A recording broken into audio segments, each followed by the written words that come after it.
Birdman Podcast. Welcome to another episode of the Junior Birdman Podcast, where we talk about the things you actually really care about and try to have some fun along the way. We always try to bring you expert advice from a wide variety of people on a wide variety of subjects. I am your host, the Junior Birdman, and today we have an extra special guest. He's an expert in the field of carpentry and woodworking. He's someone who's worked with wood for years and brings a wealth of knowledge and experience to the table. In this episode, we'll be discussing some of the key tips and advice for new woodworkers that he has, for carpenters exploring this field, and he'll share some insight on choosing the right tools, working with different types of wood, and mastering some techniques you'll need to use to make some beautiful functional pieces. So sit back, relax, and join us for another insightful conversation. Well, first, let me thank you, Don, for taking some time out of your very, very busy schedule to join us here on the Junior Birdman Podcast and help out some new carpenters out there. I know they're going to be very appreciative and very interested to hear what you have to say. It is an absolute pleasure to be here with you today, Birdman. And just to get our audience up to speed, I know you've been an expert carpenter for years. You've been doing this for a very long time. I've been doing this now for quite a long time, many years, many years. Over 20 years, I heard. Yes. And many people have seen my woodworking projects. They've seen my craftsmanship, and they've said, "Sir, this is the best I've ever seen." A lot of people tell me that, believe me. I hear from a lot of people who are interested in expanding their carpentry and woodworking skills, working from home, outside in a garage, but they don't have access to a full shop and a whole series of expensive tools. What's the best advice you can give these people? My best advice for new carpenters who are working from home with limited resources is to start with some simple projects that require minimal tools. Focus on learning and mastering some basic techniques first, okay? With a few simple tools like a saw, hammer, drill, a set of chisels. I would also encourage them to make use of online resources, tutorials, things like that, to expand their knowledge and improve their skills gradually.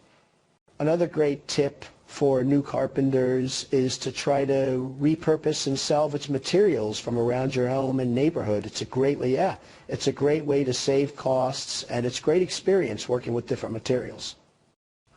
Let me just tell you, I spent a lot of time collecting broken pallets and turning them into beautiful tables that I would give to friends. They told me, "These are the most beautiful table I've ever seen," all from scrap. In deciding what medium to use in woodworking, people can choose from a very wide variety of woods, including pressed wood, manufactured, synthetic woods. Cost is often the biggest concern in deciding which type of wood these people are going to use, even for small projects, as well as what type of wood to use and what's easiest to cut, sand, paint. What kind of wood do you recommend newbies try to stick with for both smaller and larger projects? Yeah, that's a great question. And for newbies, I would say you start with soft woods like pine, cedar, spruce for smaller projects. They're way more affordable, easy to find, really easy to work with too. When you get into hardwoods like oak, maple, cherry, they can be very expensive, and they can be very hard to work with too. But they can be good for larger projects. They're very durable. Their longevity is good. So if you're really concerned about longevity, durability, go with some of those more expensive woods. Otherwise, stick to the softer woods. They're easier for newbies.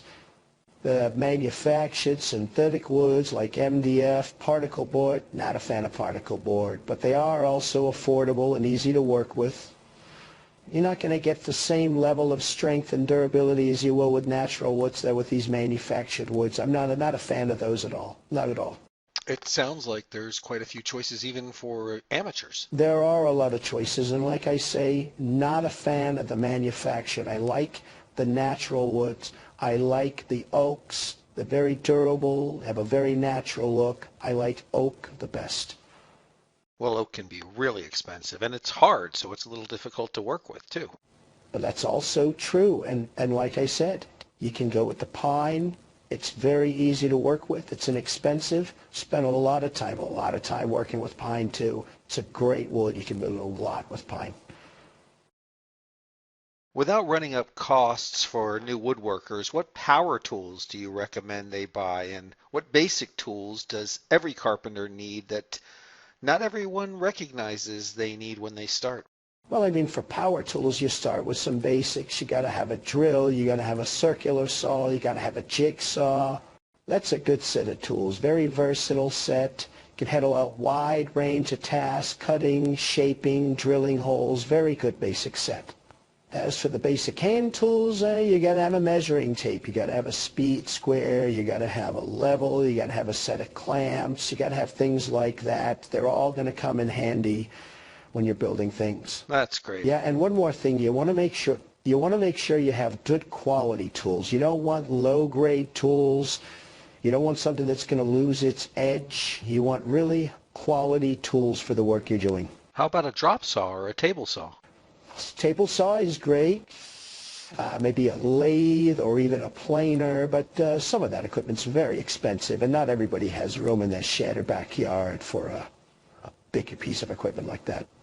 That's great. And for my last question, in your experience, especially making small projects like tables, shelves, boxes, what kind of tips can you give new carpenters to help them avoid some common mistakes or mistakes people often make? You know, it's a good subject, and there's many things I've learned over the years in working with wood and carpentry. One of the most common mistakes new carpenters make is not taking the time to plan out their measurements and cut carefully. But listen, before you make any cut, take the time to measure, mark your materials accurately, double check your measurements before making any cut. Another a huge mistake carpenters make is they don't do enough sanding before applying the finish. Take your time, sand the surface thoroughly, and then apply the finish. You're going to like it a lot better, believe me. And lastly, I want to say, don't be afraid to ask for help and advice from other more experienced woodworkers. Well, Don, I can't thank you enough for joining us here today on the Junior Birdman podcast. I know you've made a lot of people's day out there today with this episode, and really want to thank you for... Well, thank you for having me, Birdman. It was a pleasure speaking with you, believe me, and I wish all of the new crafters out there the best of luck. Well, thanks again, Don. And well, there you have it, folks. I hope you found this podcast informative, entertaining, and if you did, I encourage you to like this video, share this video, and subscribe to the channel. And until we meet next time, this is the Junior Birdman signing off. Thank you for listening to the Junior Birdman podcast. Be sure to like this video, share this video, subscribe to the channel, and hit the notifications bell to be alerted when new videos are posted.